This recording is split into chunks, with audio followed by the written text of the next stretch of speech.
Pemirsa, Bjorka Peretas yang sempat membuat geger Indonesia beberapa tahun lalu kembali beraksi. Kali ini diduga sebanyak 6 juta data NPWP diperjualbelikan.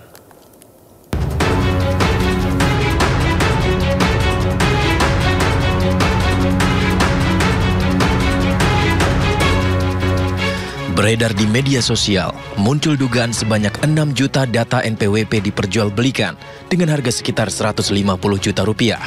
Data yang bocor diantaranya NIK, NPWP, alamat, nomor HP, email, dan lain-lain. Pelakunya diduga adalah Bjorka Peretas.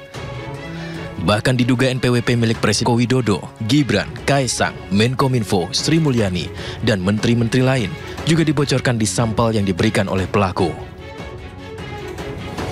Dugaan kebocoran data ini disampaikan pendiri Ethical Hacker Indonesia Teguh Aprianto dalam unggahannya di X pada Rabu 18 September 2024 lalu. Menanggapi dugaan Bjorka Peretas yang membocorkan jutaan data di Kementerian Keuangan, Sri Mulyani meminta Kementerian Keuangan evaluasi dan penjelasan terkait isu ini. Saya sudah minta Pak Dirjen Pajak dan seluruh pihak di Kemenku untuk melakukan evaluasi terhadap persoalannya. Nanti akan disampaikan penjelasannya ya oleh Pak Dirjen Pajak dan tim IT-nya. Terima kasih ya. Hingga saat ini, pemerintah masih menelusuri mengenai dugaan kebocoran data dan jual beli data ini. Tim Liputan iNews melaporkan. Kebocoran data baik pribadi maupun institusi tidak hanya sekali ini saja terjadi. Sebelumnya Pusat Data Nasional bocor dan mengganggu pelayanan publik secara masif seperti yang terjadi di Bandara Soekarno-Hatta, Tangerang, Banten pada bulan Juni lalu.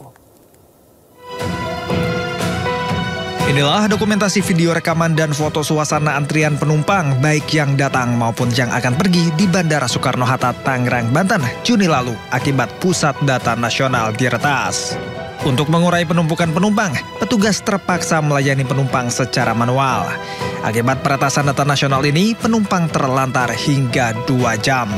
Badan Siber dan Sandi Negara menjelaskan, gangguan pada Pusat Data Nasional atau PDN awalnya disebabkan oleh serangan siber melalui ransomware ke server yang berada di Surabaya. Masalah ini pun berimbas pada pelayanan publik di 210 instansi pemerintah.